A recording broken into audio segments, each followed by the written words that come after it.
चलिए आई भैया, आप लोग के राकेश किशन में हाथ जोड़ के प्रणाम करते हैं और आप लोग को नया धुन बाबा के भजन लेके प्रस्तुत कर रहे हैं। आप लोग आशीर्वाद दीजिए, प्यार दीजिए, दुलार दीजिए। जय हो, बोलो शंकर भगवान की।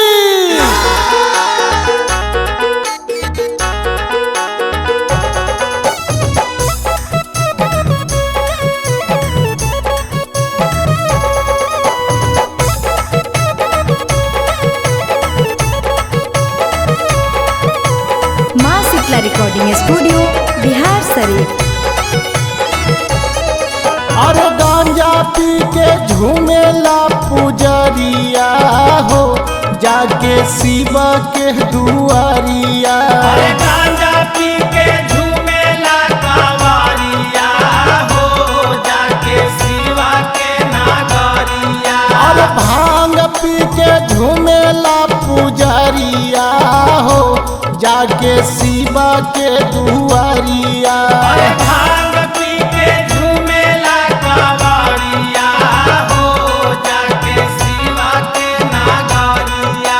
शिवा के दुआरिया, जाके शिवा के दुआरिया। शिवा के नागरिया, जाके शिवा के नागरिया। अरे भांग पी के झूमेला पुजरिया हो, बाबा तोहर नगरिया। अरे गांजा पी के झूमेला कांवरिया हो, जाके शिवा के नागरिया। भोले बाबा बम भोले बाबा, पीला ना भांग के गोला बाबा। अरे भोले बाबा हो भोले बाबा, पीला ना भांग के गोले बाबा।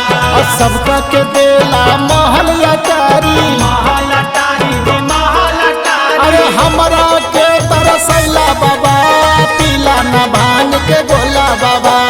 अब की जलवा डाक बम पान के चढ़ाई बो, बान के चढ़ाई गो बाबा, बान के चढ़ाई गो। भांग धतूरा बाबा गांजावा चढ़ाई बो। गांजावा चढ़ाई गो बाबा, गांजावा चढ़ाई गो। अरे रीमा झीमा बारा से बादरिया हो, हमर शिवा के नगरिया।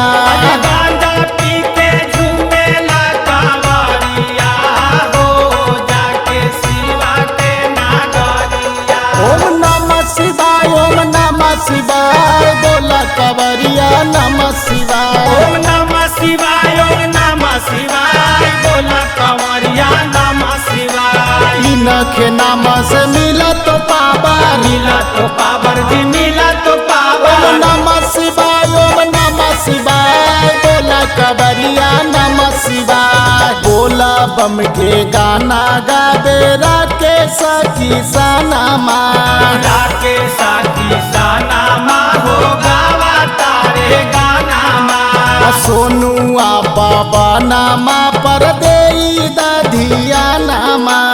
देई दाधिया नमा पूरा करी दासा पा।